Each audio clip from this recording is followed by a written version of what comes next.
Dr.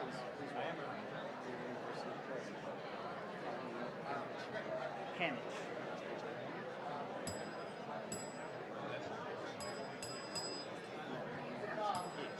What's wrong?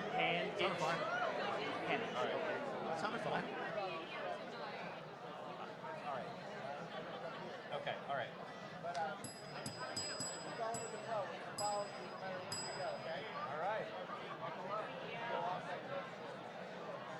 right. Good. I don't think it spells loud enough. Yeah, I think so.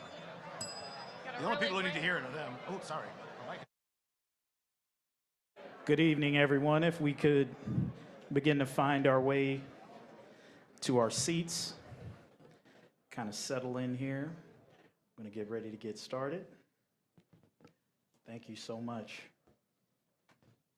You all look great this evening.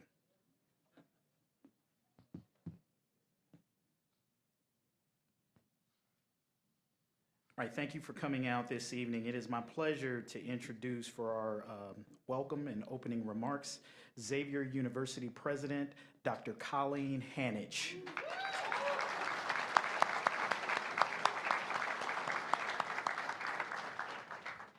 Thank you so much. Good evening, everyone, and a very warm welcome to Xavier University. My name is Colleen Hanich, and I am in my 5th year as Xavier's 35th president.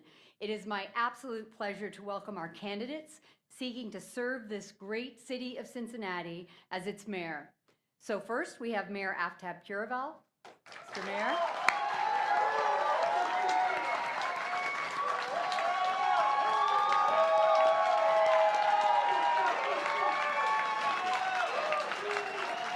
Thank you. And I'd also like to welcome Mr. Cory Bowman.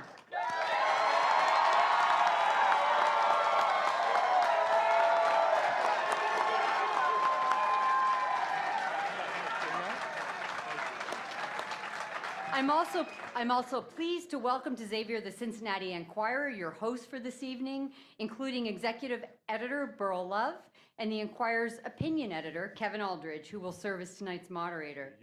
This evening, we will also benefit from the expertise of the Enquirer's Politics Editor, Carl Weiser, and Xavier Newswire Editor-in-Chief, Claire McKinley, who, representing the voices of our students and the broader Cincinnati community, will both pose questions to the candidates. A very special welcome to the Ohio Debate Commission. Finally, in addition to all of the welcoming of those who are in attendance with us this evening, as well as those joining us by live stream, I'm especially pleased to see that so many of tonight's members and attendees are Xavier students.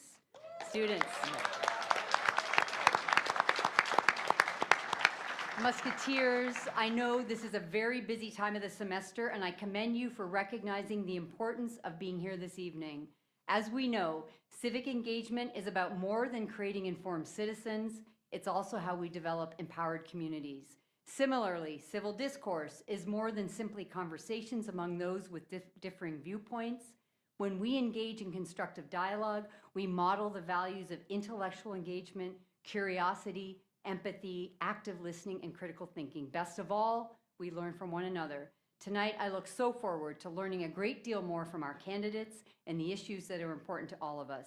I would now like to invite the Enquirer's Executive Editor, Burl Love, to kick off this evening. Thank you.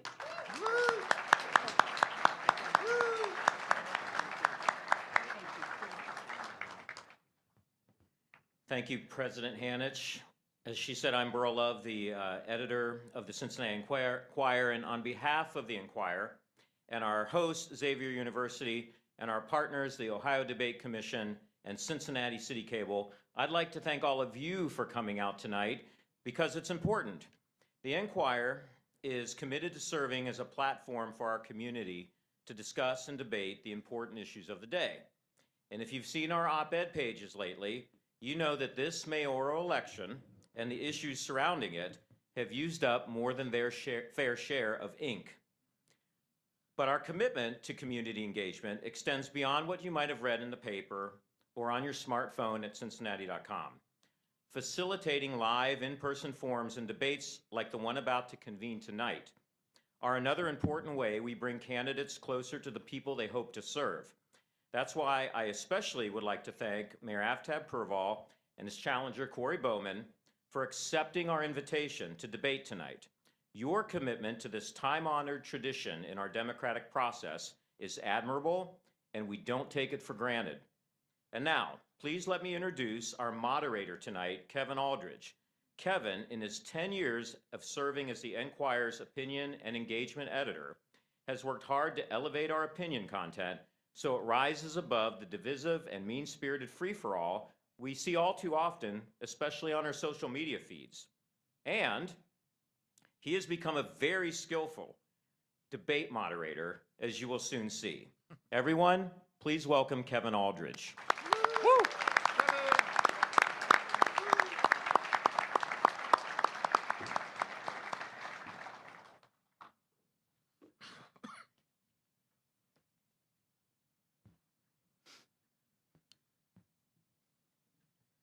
All right, good evening, and welcome to the Cincinnati mayoral debate hosted by the Cincinnati Enquirer, the Ohio Debate Commission, Xavier University, and Cincinnati City Cable. The two candidates vying to be the next mayor of Cincinnati for the next hour will discuss some of the most pressing issues facing the Queen City. We'll meet them in just a moment, but first, let me set the ground rules for this evening. And you've already met our panel of questioners, but I'll introduce them one more time. So our distinguished panels will assist me in asking a series of questions of each candidate. They will have 2 minutes to answer. A bell will ring when they have 30 seconds remaining, and a bell will ring twice when their time is up. No second ring? Near the end of the debate, there will be a rapid fire round where candidates will have 30 seconds each to answer a series of questions. The moderator has the discretion to allow candidate rebuttals up to 1 minute, or ask for further clarification or follow-ups to any of their responses. Each candidate will get 2.5 minutes for their closing statements. The question of who goes first tonight and who gets the final word was determined by a coin toss backstage. You have no idea how difficult it was to find a coin to do that coin toss. Nobody carries change anymore. To ensure we stay on schedule tonight, we are asking you, our live audience, to limit your cheers and applause to 2 times. 1, in a moment from now when we introduce our candidates again, and 2, at the conclusion of tonight's debate. And it should go without saying that we expect everyone here tonight to act in a civil and respectful manner. The Enquirer and both candidates have set the debate rules with a strong emphasis on mutual respect for the candidates and moderator, and the opportunity for all attendees here tonight to be unhindered in their ability to listen and hear the candidates' responses. Disruptive individuals will be asked to leave. Now, let's introduce our panel of questioners. Once again, we have Carl Weiser, who is our politics editor at the Cincinnati Enquirer, and we're pleased to have Claire McKinley, who is the editor-in-chief of the Xavier Newswire, Xavier's independent, student-run newspaper that serves the campus community. Thank you, Carl and Claire.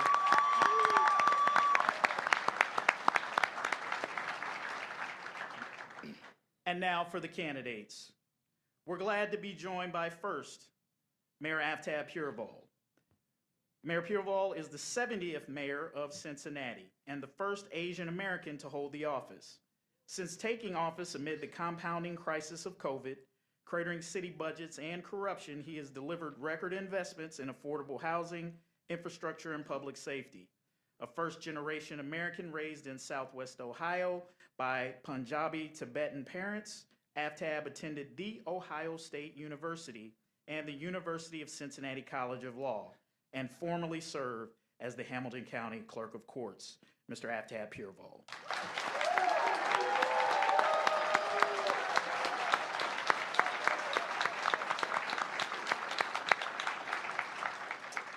Next, we have Mr. Cory Bowman. Mr. Bowman is a native Ohioan and a Miami University of Ohio graduate.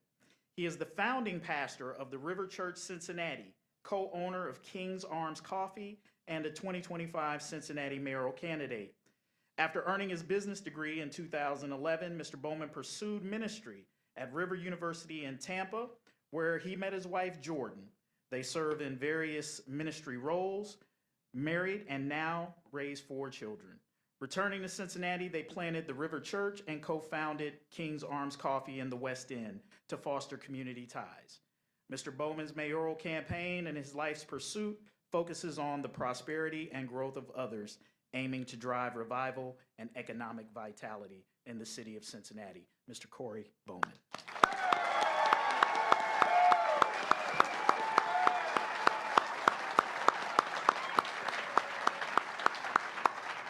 All right, so let's get into the reason why we're all here, to listen to what these candidates have to say about their vision for the city of Cincinnati. As I mentioned, per coin toss before the debate, Mr. Bowman won the right to take the first question.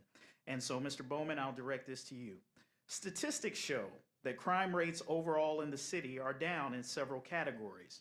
While we have seen an uptick in recent months in violent crime in downtown and OTR.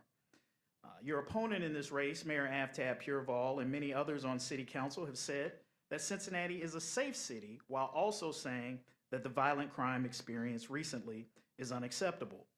Not all residents, however, believe the statistics because of the headlines they see in the local news. My question to you, Mr. Bowman, is, do you believe that Cincinnati is safe?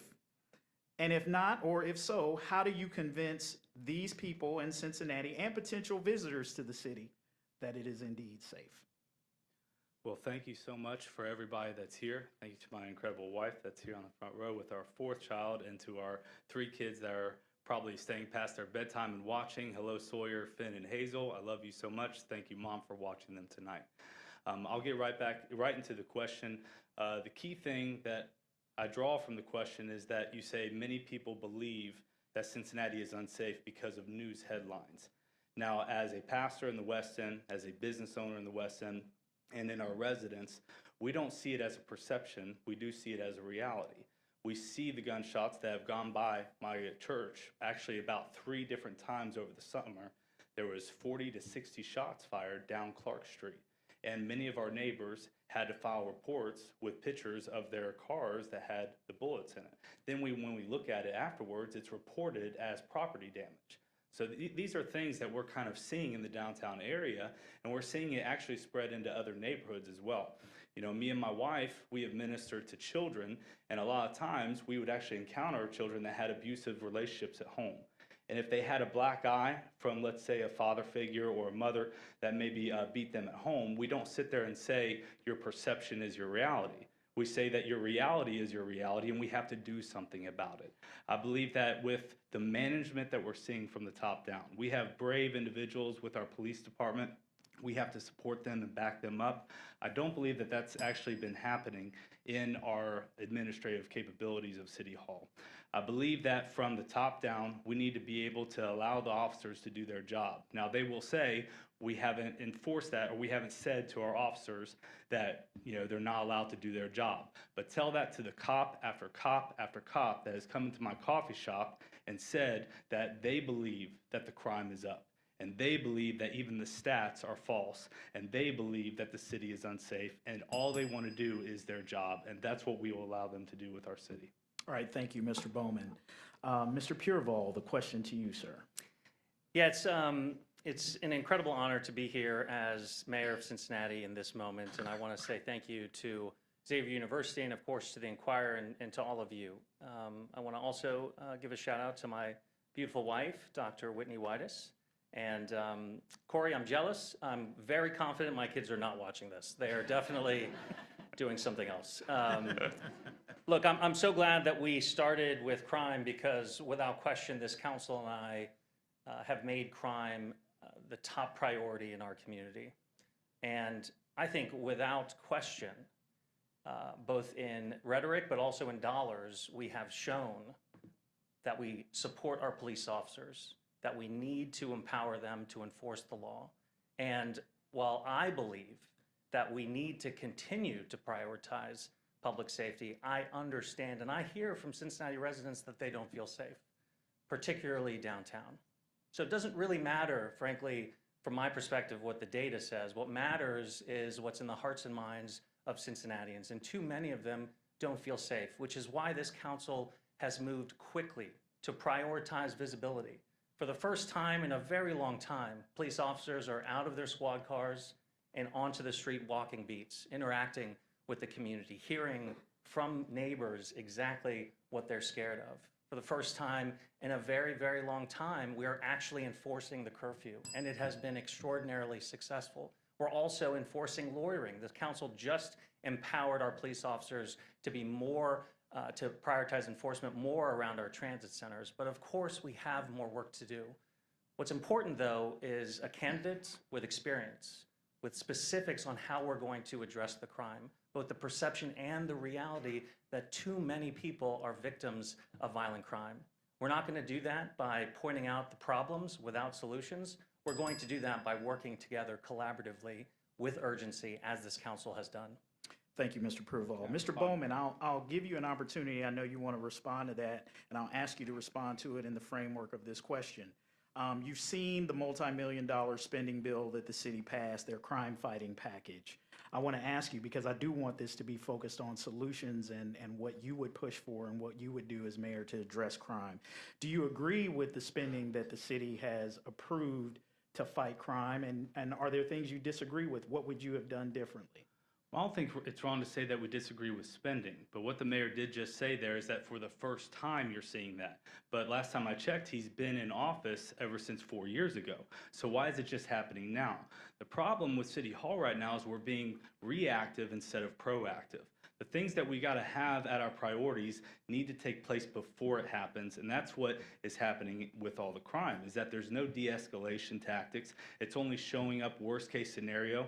We need to be able, when you talk about practical things, there's a lot of community initiatives and a lot of things that are dividing the cops from the communities that they want to protect and serve. Whenever I ask the cops, what do we need to do? Do we need to accept help from the state? Do we need to do this? They continually say, just let us do their job, but their hands are being shackled by the initiatives, by the directives from City Hall. And then on top of that, when we have the ECC, the Emergency Communications Center, when people call 911, they get call takers that are disinterested.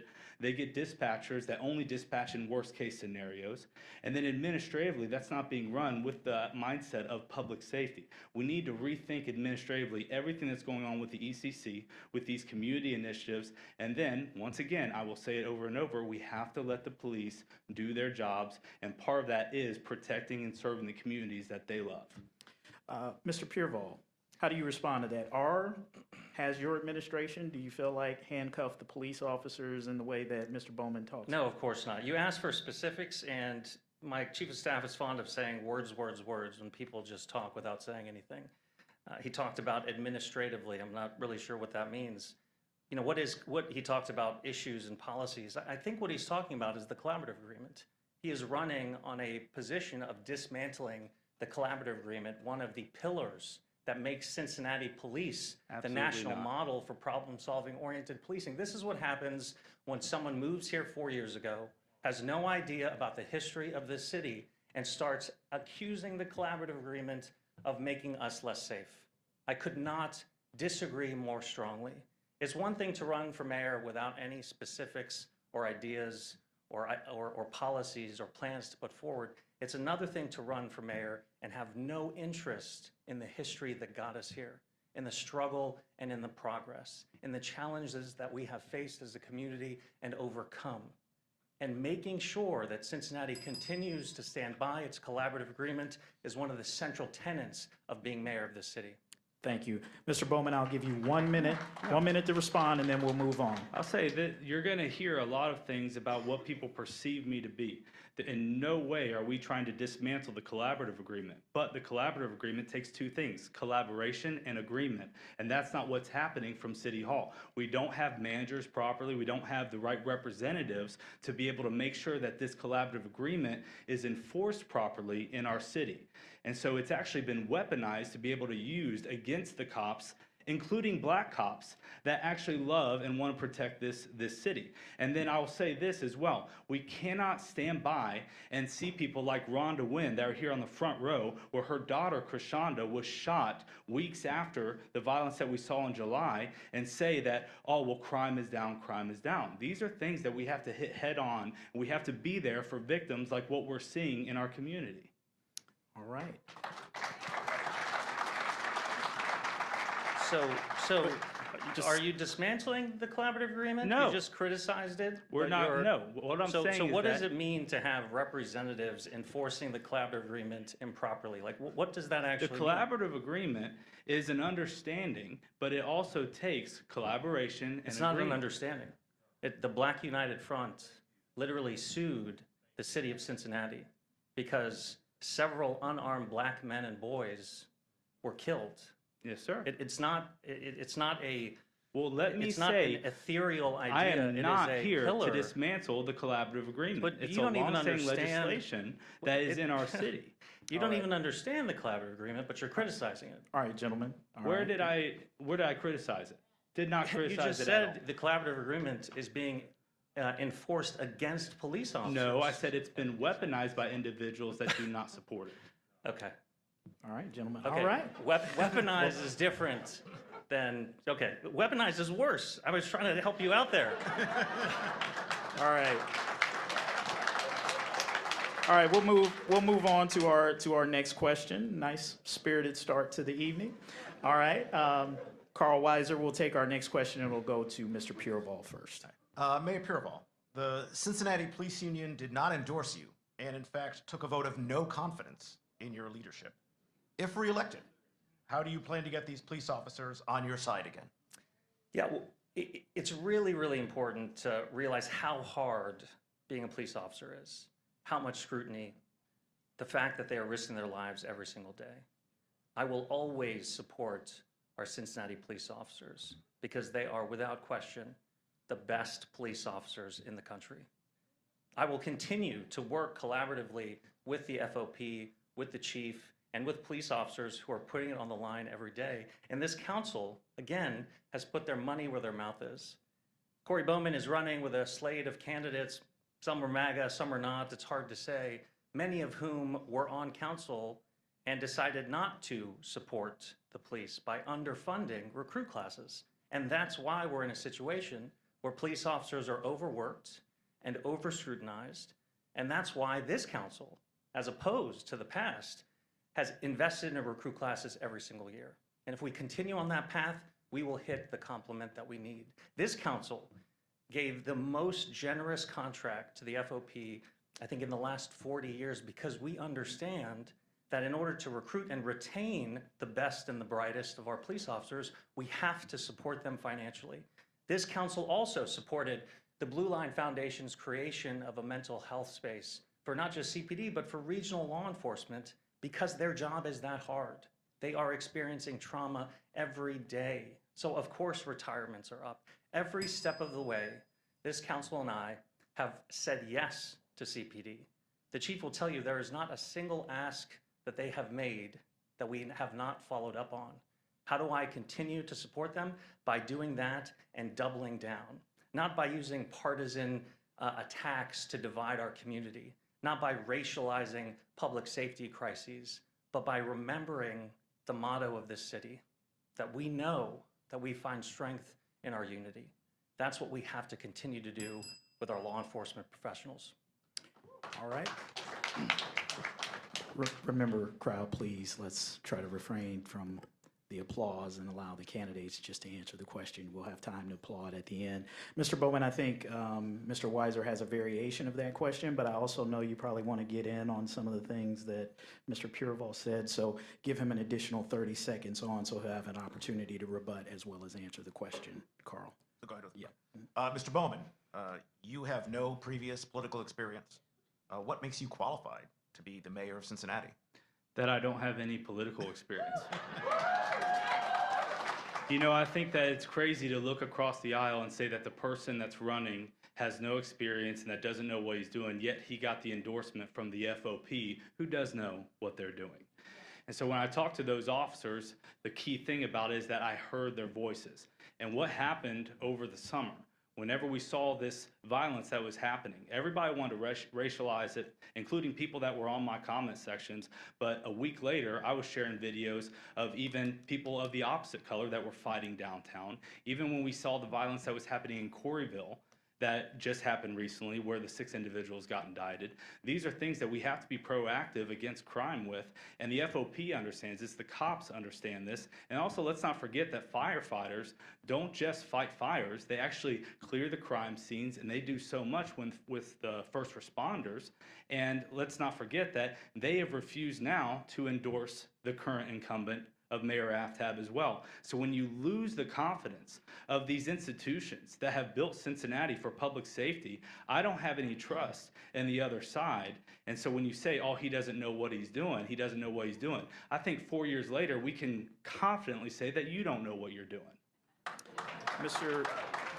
Pureval, I'll give you a minute to respond. I guess what I'm confused by is, what does the opposite color mean to you? You're confused by a lot, Mayor Aftab. Well, what is, you just said opposite color. Opposite of what? What does that mean? No, because when the violence happened in July, everybody wanted to make it about black individuals that were attacking a white individual. Not everybody. Now, That's I not true. denounce It's racism not when it comes to that. It is because MAGA we have to see this. extremists that you represent came to Cincinnati I don't represent anybody. and radicalized. Please, ladies and gentlemen. I don't represent anybody. Hold on for a but second. Cincinnati. Hold on for a second. Both candidates, we talked about this beforehand.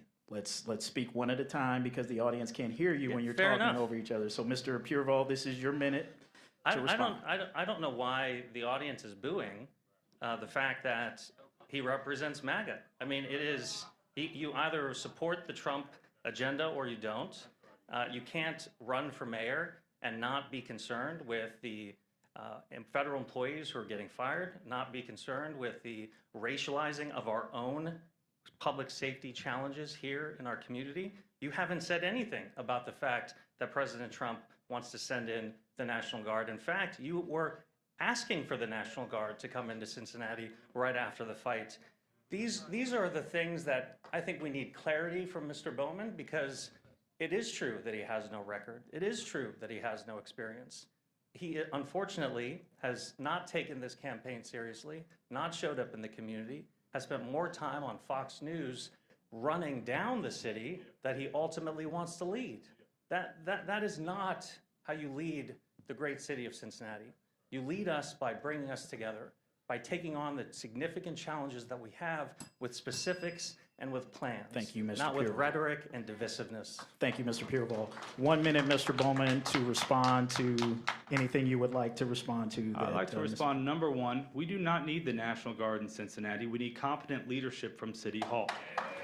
Number two, whenever you say that you're accepting help in a summer where people are feeling unsafe, but then you only accept 2 days out of the month from the state, that is a slap in the face to the people downtown. And then when you said, oh, what does administratively mean, right? Let's talk about that night whenever all the violence happened. The reason why that violence happened wasn't because of the music festival. It wasn't because of the race aspect. It happened because administratively you guys failed. The chief got on a press conference and said that there were 11 officers in the third shift Central Business District. I looked at the Kronos report, and there was 3 officers and only 2 PVOs that night. What that means is that you did not fully equip your city to be safe that night on one of the largest populated nights of our city. And that's what we're going to change, is we're going to be proactive when I'm mayor of Cincinnati. 30 seconds, Mr. Pureval. He keeps saying 30 proactive, seconds. but he has no specifics about what he would be proactive about. I'm trying to follow exactly what he would do differently, other than I don't know. It's still not clear to me. Look, I think it's important to talk about public safety in a serious and sober way. I'm very Because serious. there are far too many kids who are victims of gun violence, and far too many of the perpetrators themselves are kids. That requires professional, serious leadership with specifics on how we are going to save our kids. He wants to just put everybody in jail, including our children. All right, I Mr. am Pureval. working hard with this council on comprehensive Thank you. strategies to lift people up out of poverty Thank you. and Thank you, break Mr. the Pureval. cycle of generational poverty. Thank you. All right. We're going to move on to our next question, which is going to be asked by Clara McKinley, and that question will go to Mr. Bowman first. A number of immigrants in Cincinnati with no criminal records other than immigration status issues have been picked up by the federal government in recent months. How do you feel about the detaining of these immigrants? What I'd say is that we need to focus on the citizens of Cincinnati first. That's what we need to focus on. And then also, let's take into account that this city council and this mayor have put out that we are a sanctuary city. But when we talk to the police officers and law enforcement, there's no clear directives on what that means. So actually they're saying we're a sanctuary city on paper, but our law enforcement still cooperates with ICE. And so that's what we need to understand, is that where is the line drawn when it comes to city council? What are we directing our law enforcement and our public safety? What does that mean when it comes to a sanctuary city? Mr. Pureval, question to you, and maybe answer that for us. Yeah, he took a question about federal agents who are kidnapping people from the streets and turned it into a question about sanctuary city. Guys, whatever your political persuasion is, the mayor has to be interested in not just asking questions, but having an idea of what is actually happening. And if your residents are being taken by masked agents, you should have an opinion about that. You should have a plan on how you're going to address that. You What's shouldn't the turn plan? that What's the question current plan in the into an city? You're the one in attack- office. Bowman. into an attack on sanctuary cities. So he seems to have a lot of questions about how the city is actually run and what the job of the mayor is. So let me educate him. Before this council came into office, the previous council and mayor labeled Cincinnati a sanctuary city, and we have not changed that. But it doesn't matter whether you are an undocumented immigrant or a naturalized citizen or a citizen born here. If you commit a violent crime, CPD is coming after you, and we're going to hold you accountable, and yes, we will deport you because you do not need to be here. Now, otherwise, there is no role for local law enforcement to enforce federal immigration law. None. Of course, Cincinnati police officers will show up to any public safety crisis. Of course, they're always going to maintain the safety of our community. And of course, if there is a federal judge with a warrant, we are going to execute on that. This is basic stuff, Cory. If you want to run the city, if you want to run the police department, you should know these things. You shouldn't be educated by your opponent on stage when you're just weeks away from the election. Take this seriously.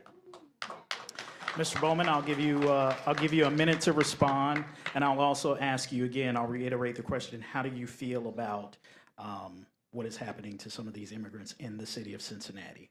Well, we can't lose the humanity of the citizens of Cincinnati and people that are affected by this. But I do agree with the mayor when he said that if there are criminals, that we should deport them. And that's where I will stand on that, is that from the law of the city, we need to focus on city laws and city processes. I think one of the biggest things that people are getting tired of when it comes to City Hall is that they're trying to copy and paste national politics into City Hall, but we're glorified custodians. You have the keys, you're supposed to make sure the streets are clean and safe and the potholes are filled and the money is spent properly, and that is not being done from City Hall right now.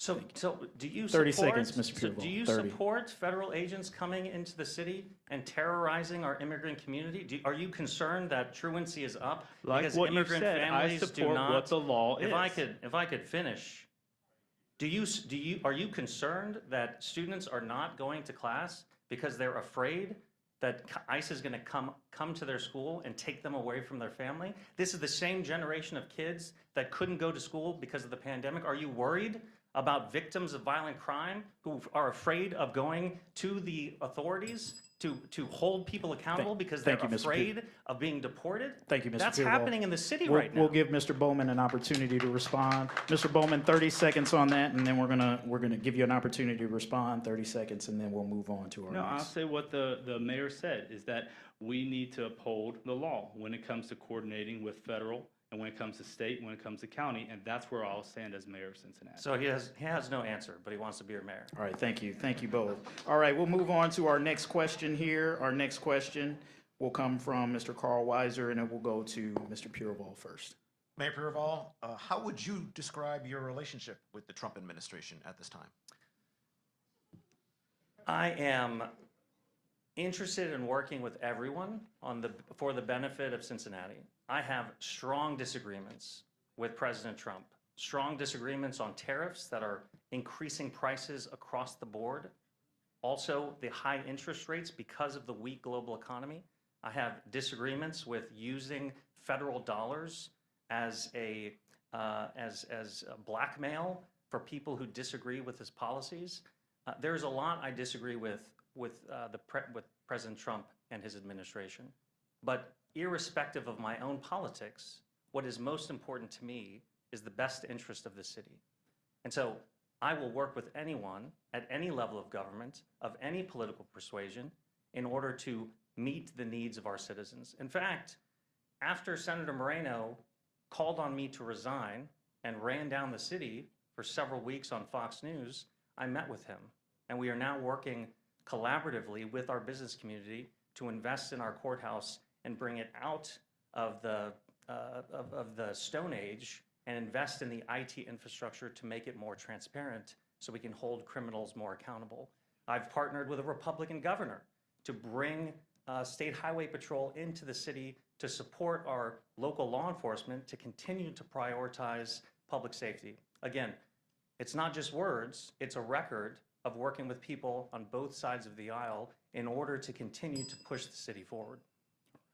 Mr. Weiser, your question for Mr. Bowman on this And the topic. same question for you, if you're mayor, how would you see your relationship with the Trump Well, administration? I would want to address that he said that he wanted to work with people on every level, but you were at a public protest for No Kings shouting down President Trump, saying that he's a dictator. Yeah, And so, absolutely. okay. Yeah. So the thing is, though, is that when I talk to people on the streets, the national politics is on everybody's mind. But when it comes to City Hall, people are tired of it. They just want people to do their job when it comes to taking care of the citizens of Cincinnati. And so when it comes to working with these organizations, or when it comes to working with the county, the state, and federal, it's not just about tolerating them. It's not just about waiting until an election year and then getting forced to do your job the last year. You need to be able to be proactive in working with them from the very start, and that's what needs to happen. That's what will happen with me, is that I will be, in the first 100 days, we will be openly getting these relationships on both sides of the aisle. I don't care who's governor, I don't care who's president, I don't care who's vice president. You know, I care about him, but as far as who's in the office right now. And let me say this as well, because let's just address the elephant in the room. My brother's J.D. Vance, okay? But the thing is that we're running this race for Cincinnati. And time again, people have tried to get me to bad talk my brother or to get me to be ashamed. I will never be ashamed of family. The man has gone from abject poverty to the vice president of the United States in such a short amount of time. I'm not going to be ashamed of that. But the case is that we're running this race for the city of Cincinnati, and we're going to be doing the job for the citizens. All right, thank you, gentlemen. We'll move on. Can I just make one point, Kevin? 30 seconds, sir. Yeah, Very quickly. just to set the table. I couldn't work with the Trump administration my first year in office because he was not president. So Well, you were only working with the Biden administration so you could get a position on his cabinet. The Biden administration. You're the worked Brian with us. Kelly of Cincinnati politics. You're using Mr. Cincinnati Bowman, please. to get Mr. to Bowman, DC. allow him to answer, sir. Okay. Let's respect the rules, please. Let's respect the rules. Mr. Pureval, give him a few extra seconds. Mr. Pureval, please finish your. Brian Kelly. Give him all the time you want. Brian Kelly's a deep cut. So again, you're confused. The Biden administration was in office my first year. We worked very effectively with them. In fact, we got the single largest federal grant in our country's history, $1.6 billion, to do the companion Brent Spence Bridge, which we are very proud of. And we will continue to work with the Trump administration where our values align and where it's in the best interest of the city. But let's just be clear about the fact that the Trump administration is making cuts across the board that's affecting the University of Cincinnati. It's affecting the University of Cincinnati Medical Center. The cuts to Medicaid are going to be profoundly impactful, particularly Thank you, Mr. to Pureval. our low-income residents in Cincinnati. And you should have an opinion about that Thank you, if you sir. want to be mayor. All right, we're going to move on. That's going to have to be the last word on that subject. Mr. Bowman, this next question, we're going to get into some housing issues here and neighborhood growth issues. The controversial rezoning of Hyde Park Square not only grabbed headlines, but it rallied residents in the neighborhood and across the city to push back against development that largely disregarded their concerns. It sparked a petition drive and a referendum to repeal the zoning, which would have been on the ballot, but for City Council and the developer backing down. How much weight do you think that residents and community council voices should carry in development decisions made by City Council? Well, I think when it comes to the Hyde Park issue, that was basically the first time that we're seeing what this Connected Communities initiative is all about. It's about City Hall dictating what the zoning needs to be for our communities without considering the voices of the community.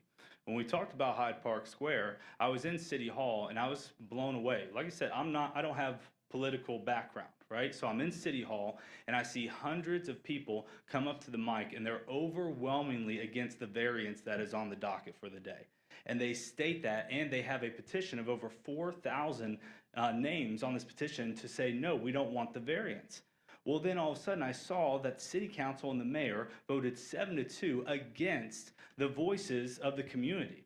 Now, this community, it wasn't Democrat or Republican. These were just members of the community of Hyde Park that did not want the variance to go through, and our elected officials actually ignored their opinions, and they voted against it. And so that's something that will change whenever I'm mayor of Cincinnati. A vote is not a blank check to do whatever you want. A vote is a confidence that you're always going to listen to the voices of the community and actually say, hey, this is what they want. This is what our policies are going to reflect. All right, thank you, Mr. Bowman.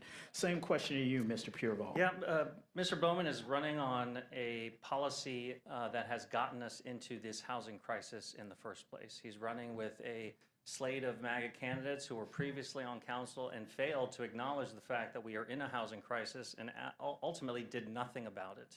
This council took the opposite approach, understanding that housing affordability is a problem all across the city.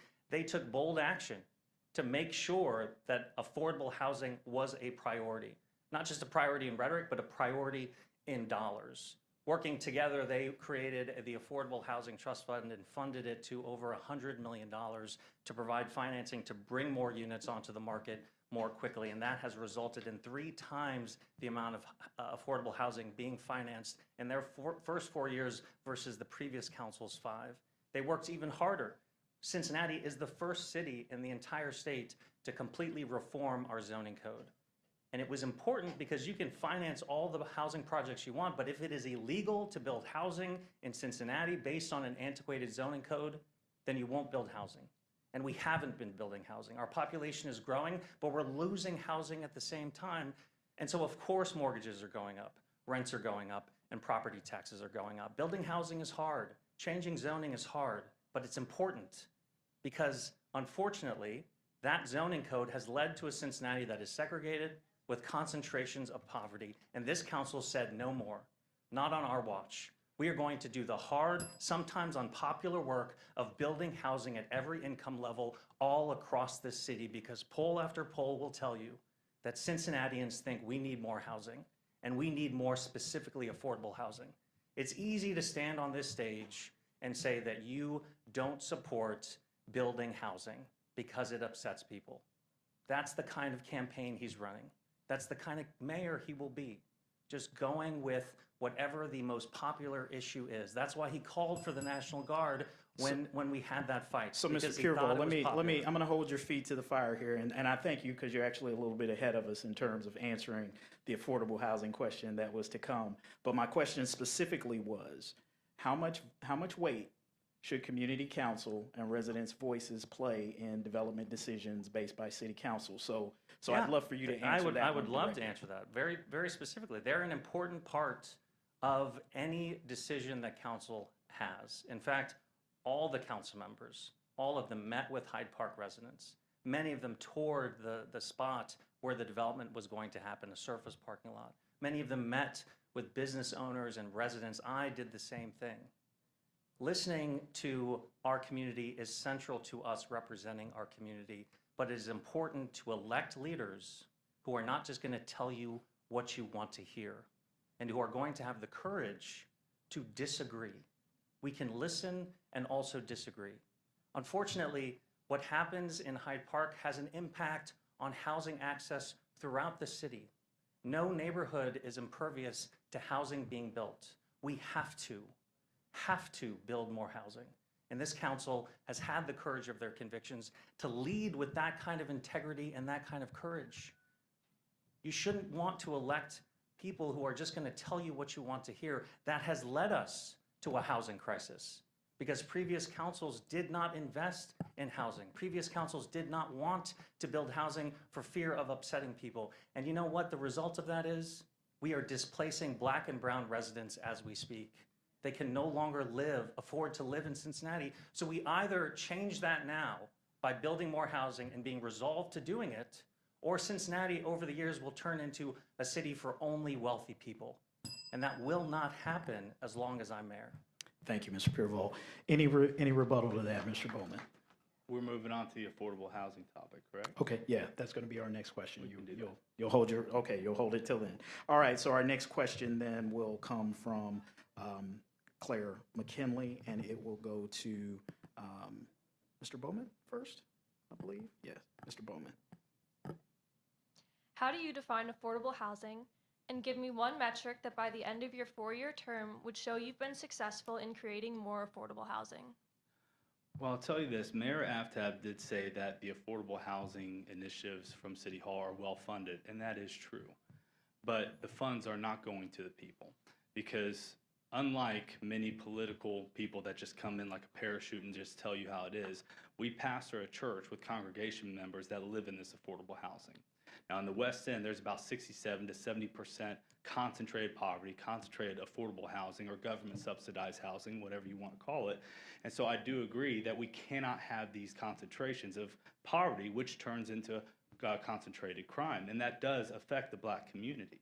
But what I do not agree with is the cabal that's leading all this. Because for me, I talk with single moms in my church, and they say, and I won't call out the organizations by name, but there are nonprofits, NGOs, and organizations that are being funded through these affordable housing initiatives, and they are not going to the residents. I have a single mom in my church that she hasn't had HVAC or heat in the first year of her apartment living in one of these units. I have another lady that when she raises the concern about mold in her apartment, she gets told by the landlord, hey, wipe it up with bleach. And they cannot actually complain about it because if they do, they immediately get put on the eviction notice. And mark my words, these are not just, random people in Cincinnati. These are organizations that regularly meet in City Hall, and that's what I'm going to weed out when I'm mayor of Cincinnati. We're going to make sure that the funds go toward the proper developers and the proper community leaders to make sure that the tenants are taken care of. Mr. Pureval, same question to you, sir, and any response you'd like to make. Yeah, he landed on NGOs, but the question was about how are you going to build housing and what is the metric for building housing? And I'll just tell you what this council has been working on. We have been working on a bold goal of 40,000 units over the next 10 years. 4,000 units every single year. We have not hit that goal yet, but we are working very, very hard to finance the projects, to legalize the projects through zoning code changes, and to make sure that we have strong relationships with the federal government and the state government to ensure that we are getting our fair share of low-income housing tax credits, which make up about 90% of the affordable developments happening in the city of Cincinnati. Those are the metrics, those are the facts, those are the strategies. Again, there is a difference on this stage between someone who is focused on how to push the city forward and someone who is not even sharing which one of these NGOs he's concerned about. POA. If there are, You put $1 million into POA's pocket. So great. CMHA, which your Thanks office for- was calling all week. Thanks him finish his for answer. actually being transparent with people. What is important to know, though, is that 66% of the city's residents are actually renters, the folks who are being targeted by predatory landlords. That's why this council, with the leadership of Councilmember Owens specifically, passed access to council to make sure that the people that you care about are actually getting represented in court to prevent an eviction. That's why we have worked to put emergency rental assistance on the table to make sure that residents have access to a settlement account so they can actually stay in their homes And that's why it's important to elect leaders like our council members who are passionate about these issues and are not just taking personal stories and repeating the trauma that they're experiencing just to get access to power. Mr. Pureval, real quickly, 30 seconds to answer this question. I think part of the question was asked was to define affordable housing. What does that look like? What is that dollar amount? What is, because affordable housing seems like it has different meanings for different people. What is that? I'm happy to answer that question, but I'm interested to hear what Cory has to say because he's going to answer it as I'm well. about but to give him the answer, Kevin. That was the Well, problem. I'd like to hear. but I'd like to hear him say it. With due respect, Mr. Mayor, I asked you the fine. question. He did answer. Anyway, all right. It's 30 to 60% AMI, area median income. All right. Mr. Bowman, same thing to you. What does affordable housing look like to you? How much is that? What does that look like? 30-60% AMI, median income. Told you, Kevin. I just, Well, people have been cheating off my homework all my life. all right. We'll move on. We'll move on to the next question, which will come from Carl Weiser, and it'll be for Mr. Pureval.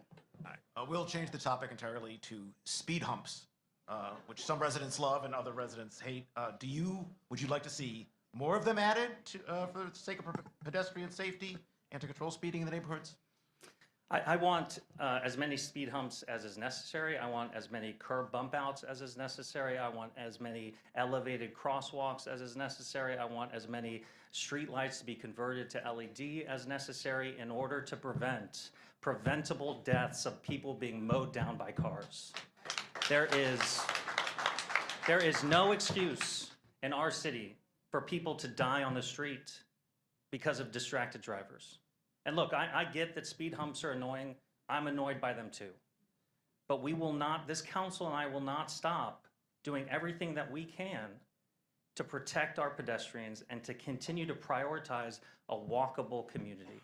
I wish that that the mayor had the power to require driver's ed in our high schools. I wish that there was something that we could do to educate our drivers about the risks associated with texting and driving. But unfortunately, our hands are somewhat tied. But what we can do is invest in an infrastructure that makes sure that we're prioritizing their safety and does everything that we possibly can to prevent these deaths. All right. Mr. Bowman, same question to you. When I was first driving, when you're a first driver, you make all these mistakes. You want to use your phone. Back then we had Nokias. But you want to do all these things that can be considered unsafe. And I remember there was a lot of deterrence back then. It was called the cops. Because if they saw us disobeying the law when it came to traffic law, they actually did their job. And that's not what's being allowed in our city. And what's happened right now, I understand that there is a reason why we have non-pursuit laws, because we don't want high-speed chases to risk lives in the downtown area. But what it's evolved into is that people are openly taunting our officers, speeding by because they know that there's no consequences for their actions. And even when they have dirt bikes or ATVs or whatever, they're being by our cops, taunting them, because they know that they're not going to be pursued. They know that there's no consequences. So I would say that a speed hump is a Band-Aid for what really needs to be done, which is proper law enforcement and patrolling on our streets. All right. He is, he is really going after 30 our seconds. police officers. I disagree 30 with seconds. Cory about criticizing our police officers. Our police officers work incredibly hard. They do a very difficult job. They're under extraordinary scrutiny, and this council and I will continue to have their back and support them as they continue to make sacrifices to make Cincinnati safe. All right, we'll move on. I want to make sure we get this question in because this question will come from Claire McKinley, our Xavier representative, and it is a question that I'm sure many of our Xavier students here have a question about. So Claire, if you would like to ask your question, and we will direct this one first to Mr. Bowman. With the current struggle for postgraduate students to find jobs, do you have any ideas on how to increase job opportunities as well as combat brain drain and keep recent college students in Cincinnati? Yeah, well, I believe you have to see a future of a career in Cincinnati. And we've put such an emphasis on small businesses, which is good. I own a small business. But I think that we've forgotten the value of bringing industry, manufacturing, logistics, a lot of these jobs that can employ large amounts of people and you can build a career in. So in the West End, we have a lot of individuals, a lot of youth that whenever they graduate high school, that they see no option of jobs in their area, and so they have to go outside the city for proper careers. I don't believe that should be the case. You know, weeks ago I got criticized because I actually went to New York Stock Exchange and everybody thought I was going there to get corrupt money. I really didn't make any money there, but I was talking to industry leaders and I was saying, bring jobs to Cincinnati.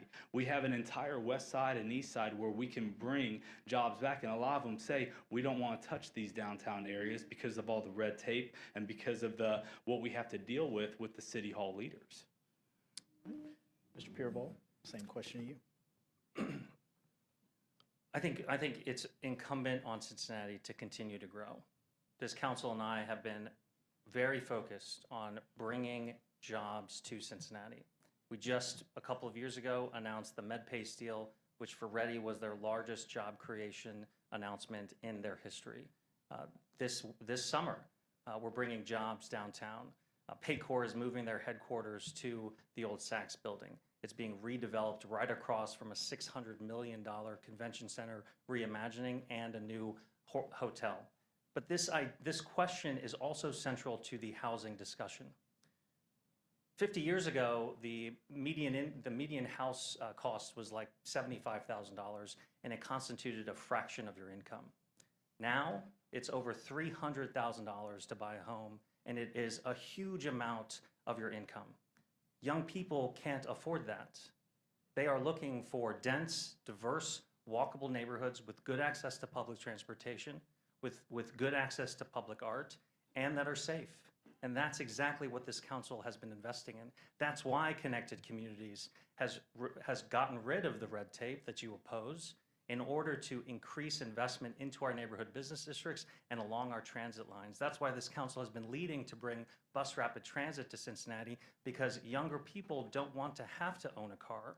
They want to rely on public transportation to get to and from their work, to their home, to places to hang out. That's why this council has also been focused on bringing more live entertainment, large events to Cincinnati with the creation of the Sports Commission. My opponent doesn't believe Cincinnati is good enough to host large international events.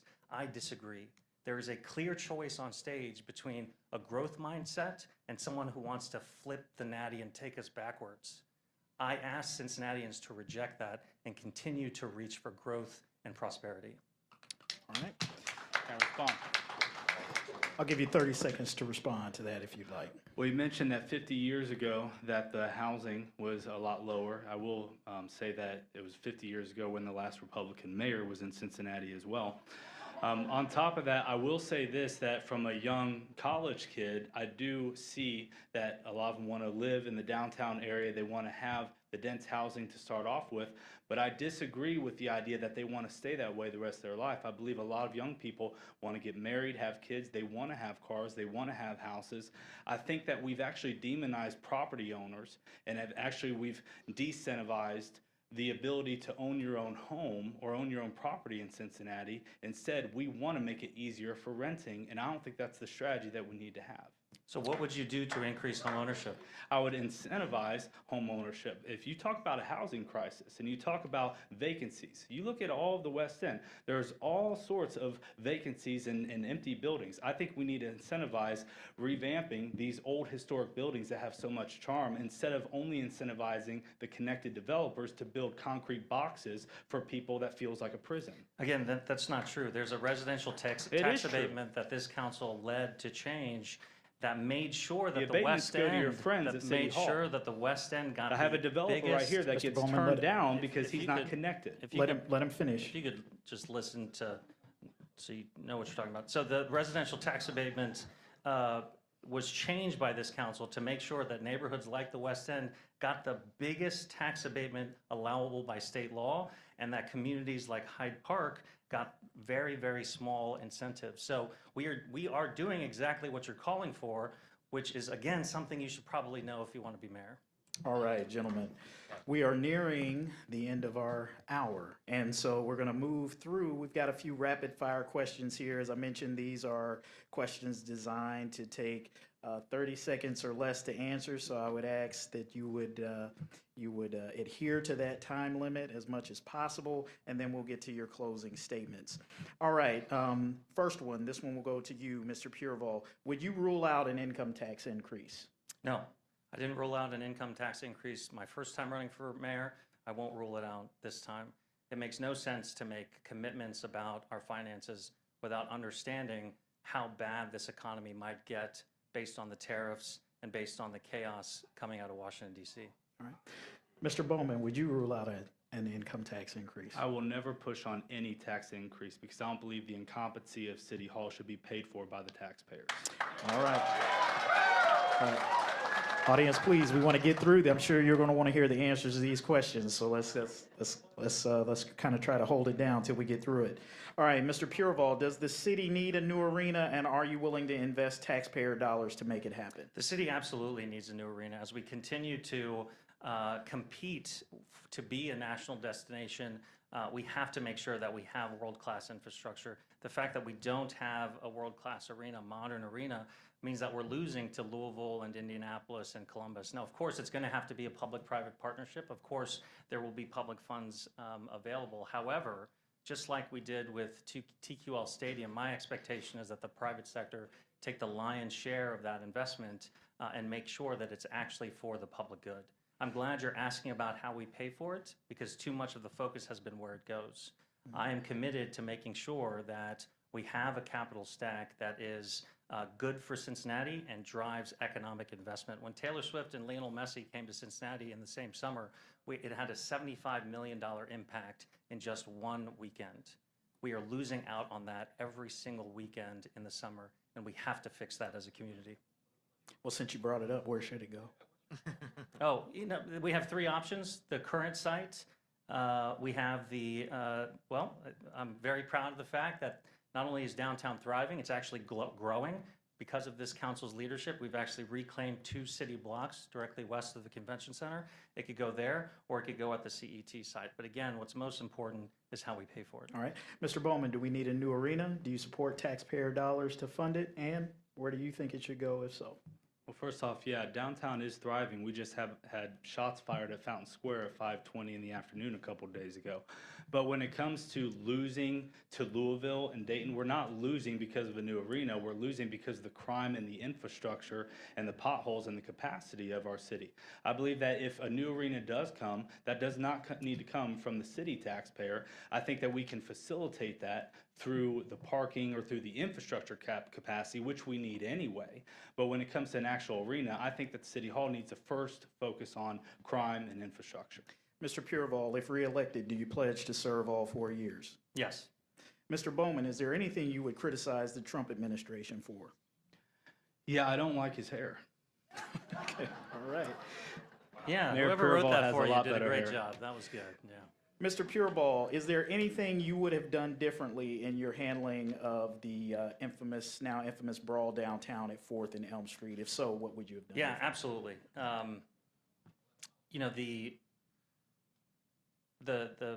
The national story around Cincinnati was challenging for Cincinnati and, of course, for our future.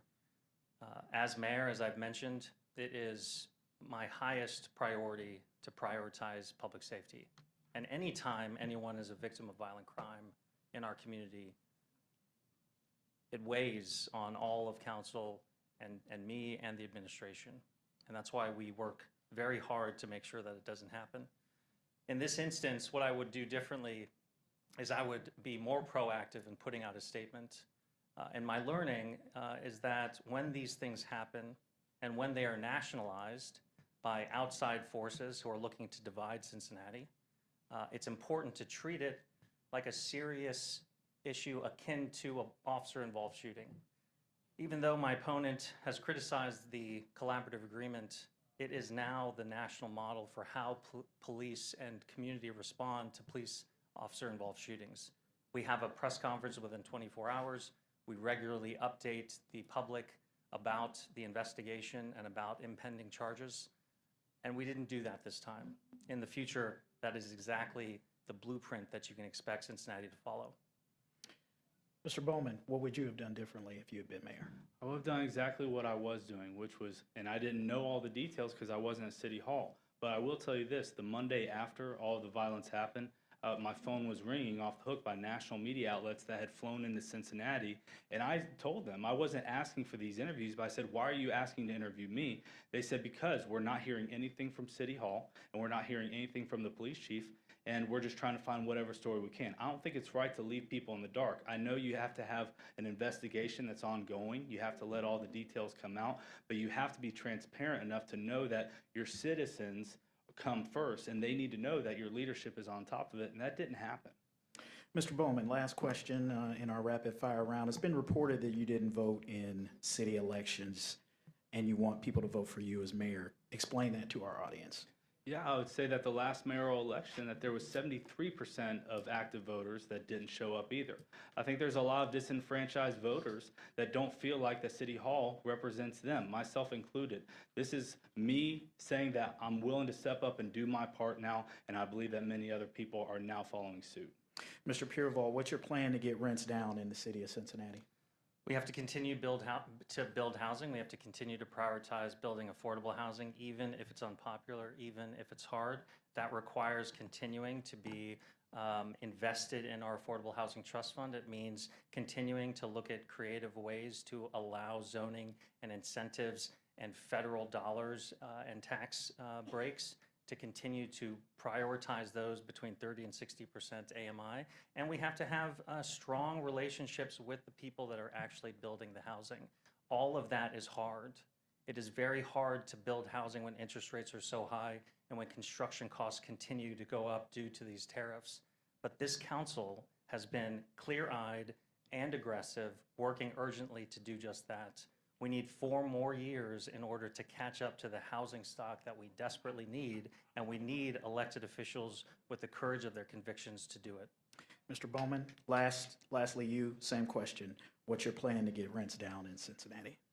Well, I think that what they're doing actively on the surface seems to be the right plan, but it's involving connected developers that are only the ones that are getting their pockets filled, and I don't think that that's right. I believe that landlords need to be held accountable, and I think that that's where the process needs to start first, because we have to think about the tenants first.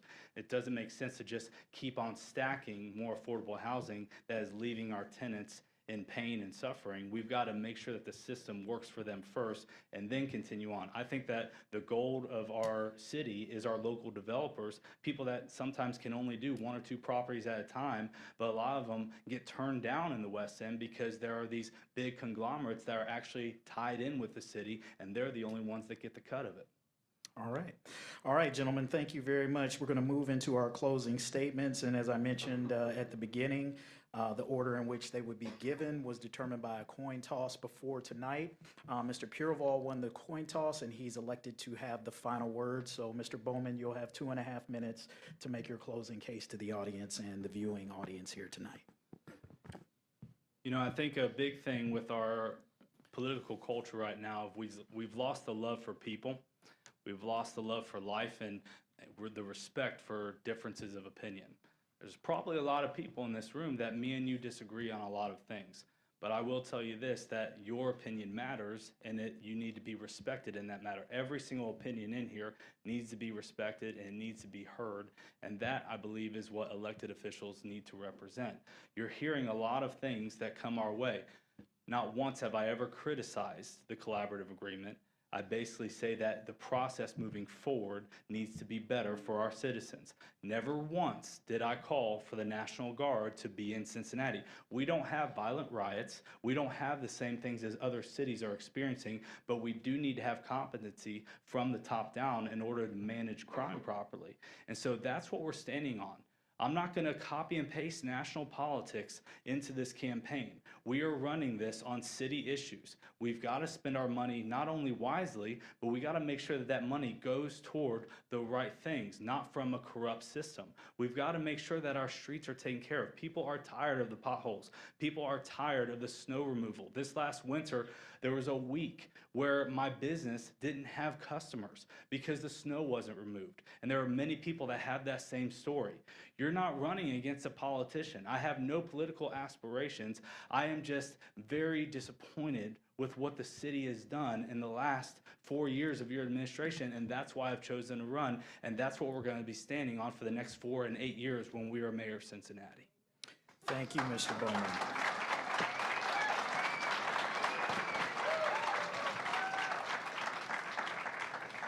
You guys will be able to do that again in just a minute. All right.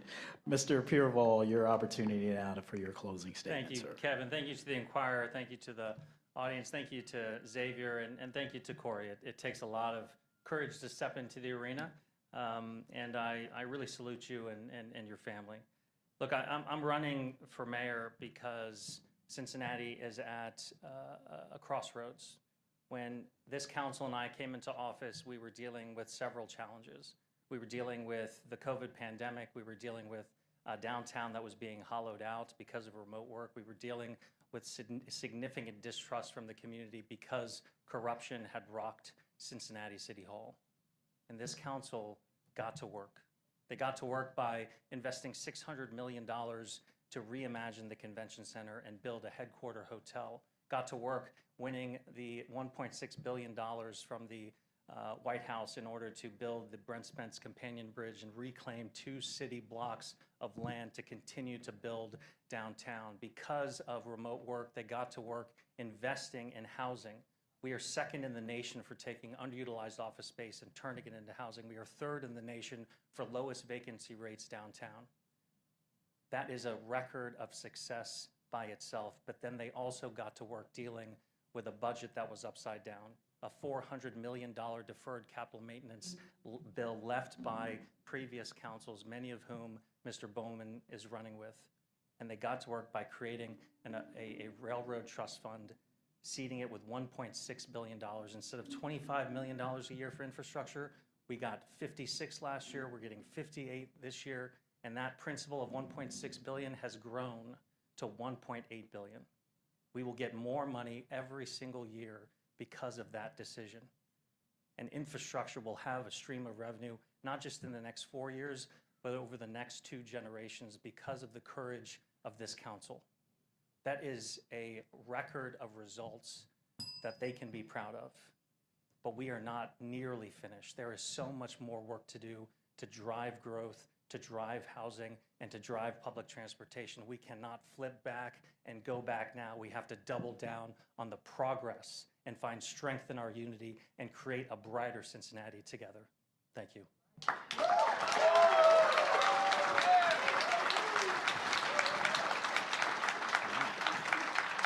Ladies and gentlemen, let's give a hearty round of applause for both candidates.